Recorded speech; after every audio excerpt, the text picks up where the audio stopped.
Ah, our next phasal transporter is done. That'll help. Look at our armies.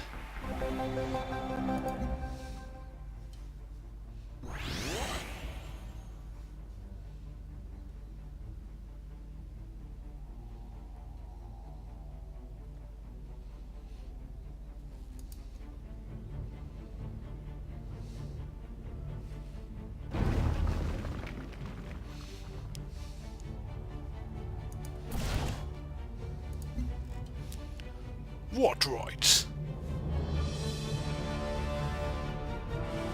Use the new teleportation lines.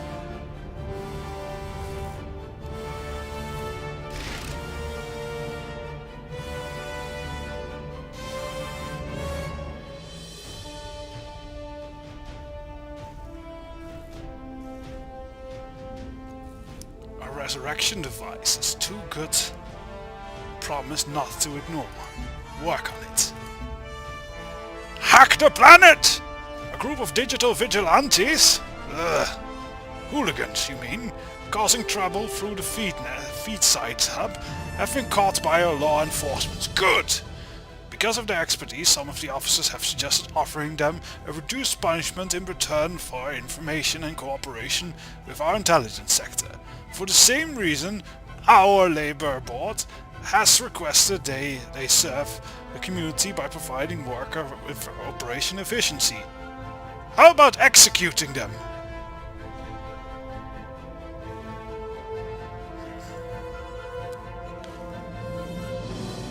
Fine, let them serve the community. Honoring the generous citizens' last wishes is useless if we do not have the means to keep the Gene Garden open. We will establish an education training program. I do not understand that.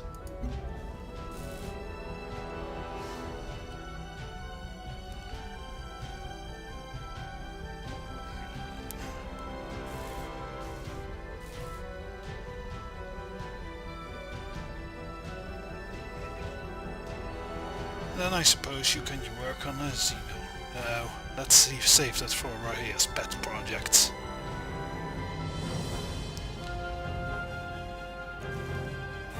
Instead, work on a tidal turbine.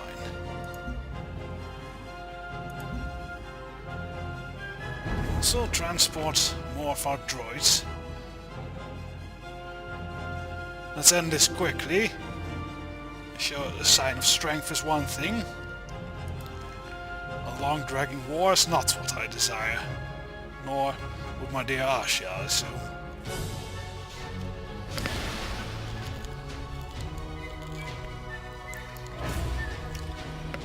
Ah, our transporter is down.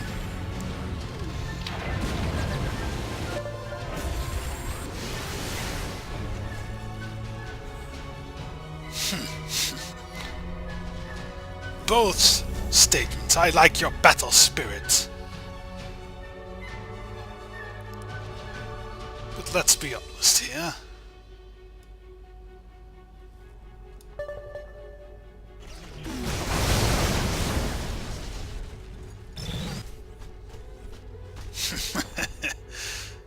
You're nothing against our war armies.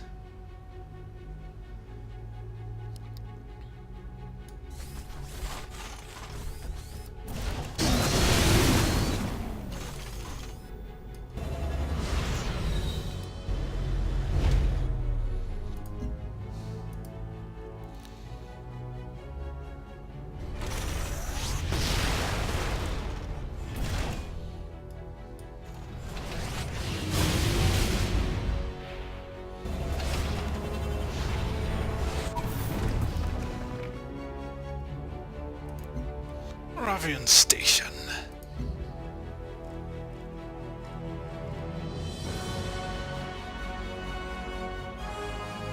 Produce another phasal transporter. Now we can only launch that then next turn. Such a shame.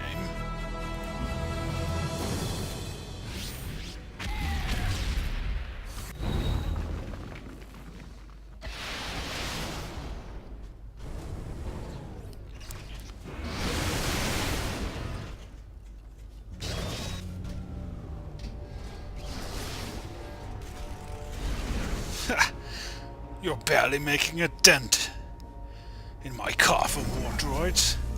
Though the CNDR is less powerful, I fear.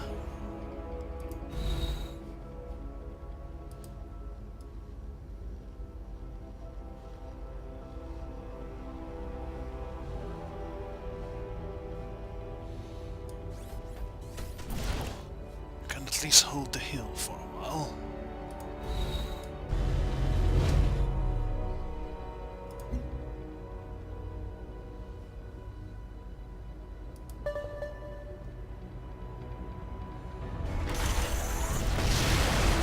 Indeed, I have experience with that.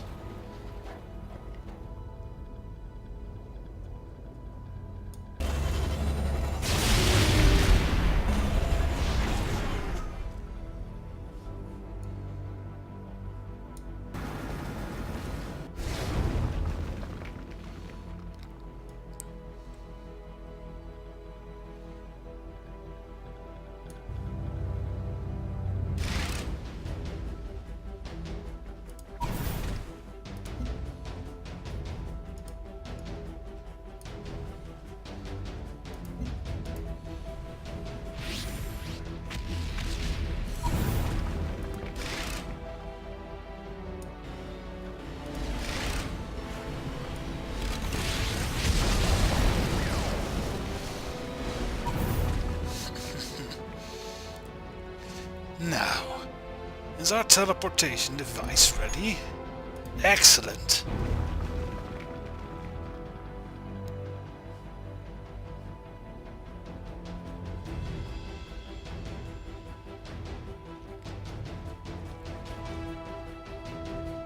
That's bringing our troops from the other side.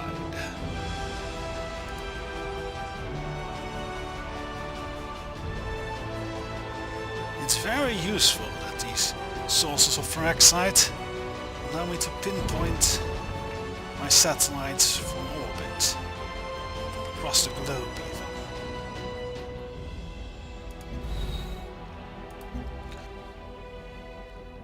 Teleport in the main Doom fleet.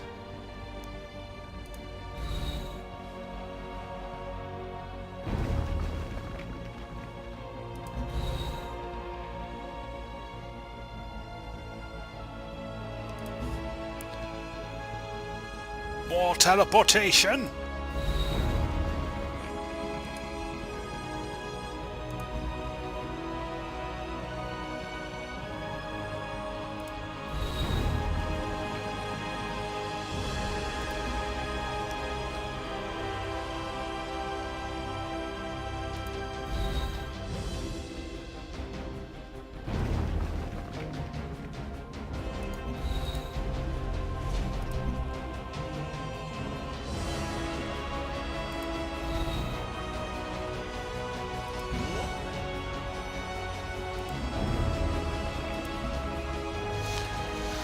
Stand tall, Carver.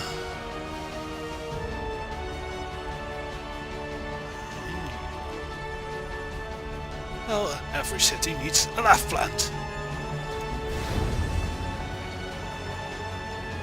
Even the beasts. And blot out the bugs.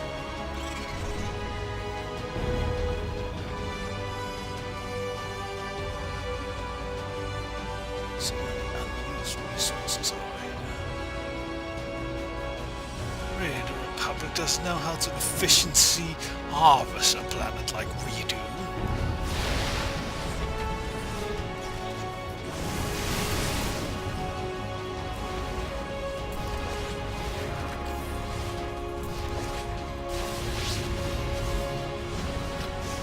Ah, you hold once again, mighty Otto Sled. We, those are the heroes of our empire. I am told that the planet's core is hot, dense, and explosive, and I am reminded of our parliament. Or most of the Sith, actually. Tectonic anvil. Let's read up on that.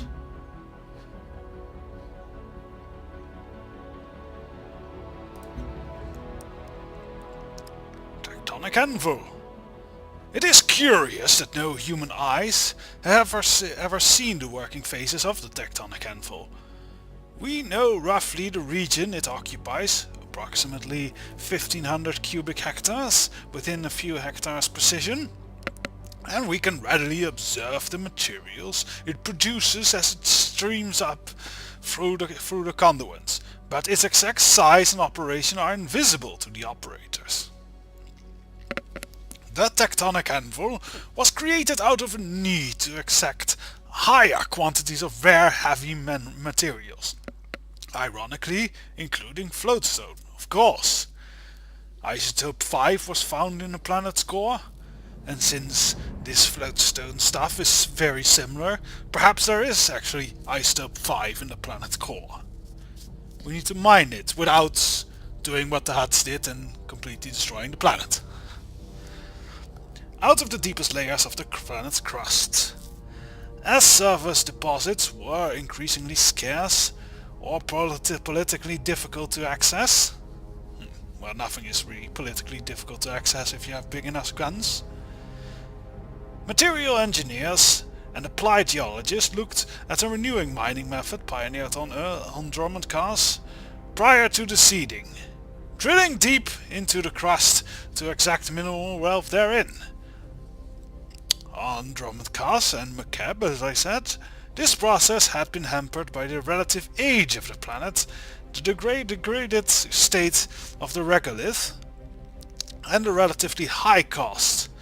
With a younger planet processing a less fragmented crust and cheaper energy, the process of deep excavation was somewhat simpler proposition. The first step was to mine the cavernous conduits which reached deep to the brittle, ductile layer of crust. Then an army of robotic workers, ranging in size from the gargantuan load hauler to the self-assembling carbon nanocrystal fragmenter, were sent down to complete the work on an array of foundries, smelters, transport arrays that dwarf any other similar surface facility. The drones continually mine and sort, smelt and chip. That's a rather odd placement of two ends. And the facility vents wastes heat into the canyon network nearby as a steady flow of exotic metals and alloys come to the surface to meet the needs of industry. Excellent! The whole planet is now one big foundry. The deep facility produces material that cannot be replicated outside of the intense heat and pressure deep in the crust. See, I told you there might be isotope 5 down there! In particular, it is renowned for its ultra-pure nickel-iron alloy. Oh, that's not that impressive. Ductile ferrexide composites, that's more impressive. And fraggable floatstone, that's okay. Countless proprietary forging and smelting methods have been developed there, and the ongoing research into primary geology and material sciences are made possible because of the facility. There is even a burgeoning field of analytical geosciences that uses the mining outputs of the anvil as its major data set. Clever, clever. And all of this works ceaselessly without a great deal of human intervention. A small group of human workers work and live in shifts kilometers below the surface. From a suite of control rooms, they are responsible for observing the anvil's operation and monitoring the reports from the machines working even deeper below them.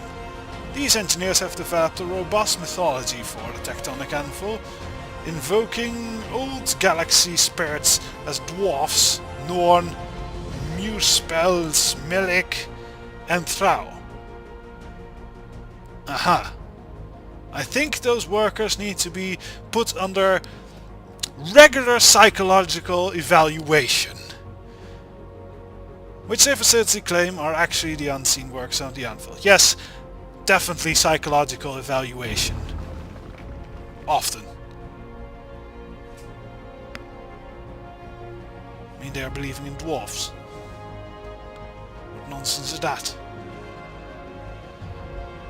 So, they've went in here, in this little crack there.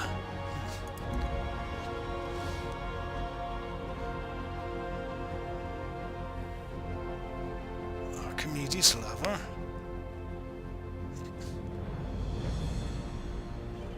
A progenitor garden. That sounds worthwhile.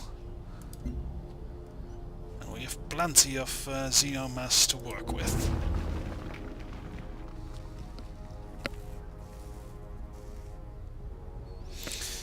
Cathon. Oh well, you work on that Archimedes lever. In case we lose this battle and they decide to move through the center continent towards us. But I have full faith in our forces.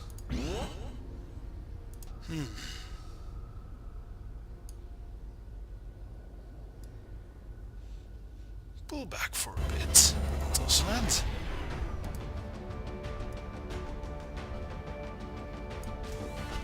The Carver can take better hits. Let it do the work.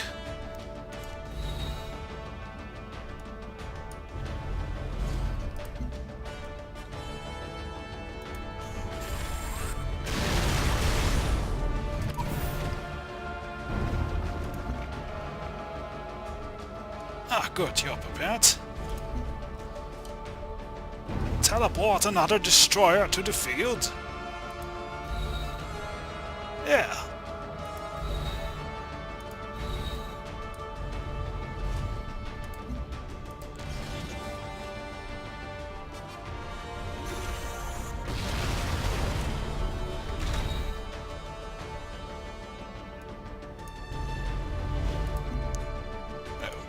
Can't do that. That's a shame.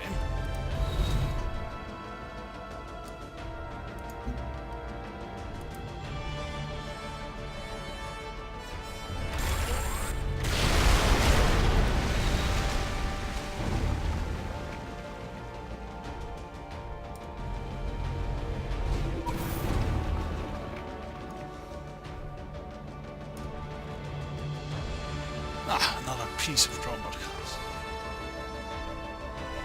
We've made our little northern hold in the center quite beautiful.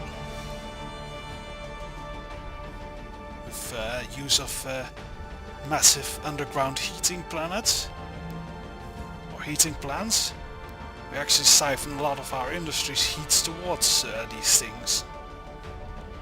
One might call it a bit of a waste of energy, but it does our people's spirits good to have something like that amid the frozen wastes. It's inspiring, as they say. Well, you hold here.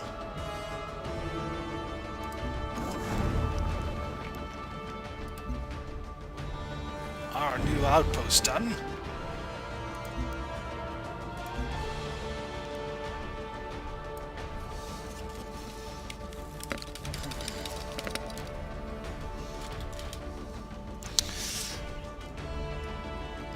I think it's time another fellow Iota commander is honored. Let's do that with capital letters, because I believe it was his proper name.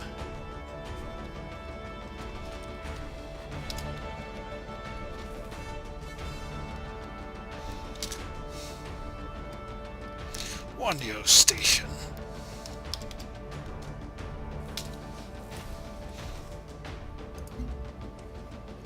Yeah.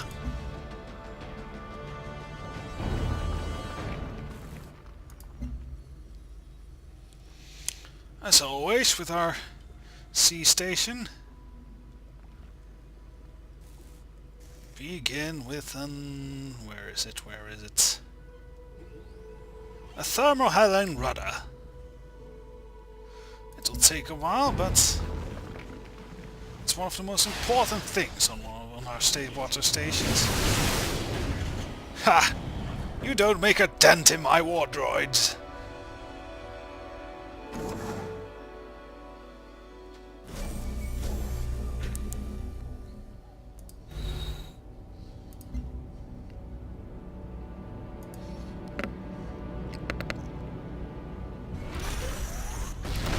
Clear out the teleportation circle.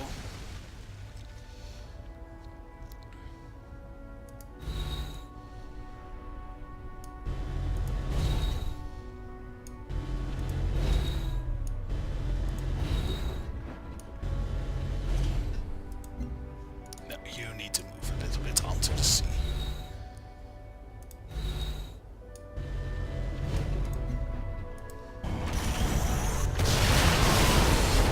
You won't be saving your odd.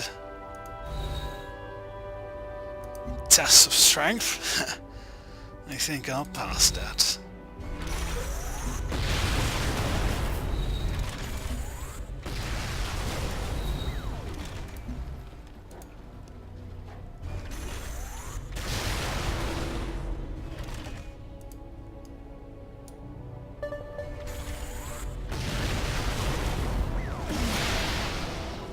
Now! This is strength! Of history, the great mistake will forever be seen as a terrible and glorious war, which damaged our homeworld beyond repair. In this, history is wrong. The mistake was not the war. It was our belief that we could start over. That when faced with mutual destruction, there could be peace between nations. It is only now, many years later, and halfway across the universe, that we see the truth. There is only one path to peace, and it must be walked alone. How negative! We have achieved glory! And with our sign of strength, Asha will join my side as we get ready for the greatest war. These wars, they were nothing but skirmishes. No, we will take war to the galaxy! Lord Diar, log entry number 25. Years ago, we crashed here, broken, and overwhelmed survivors of a once great people. We built Diar's hold as a heart of our strength amid the terrible cold of this world and the galaxy that so brutally beaten us.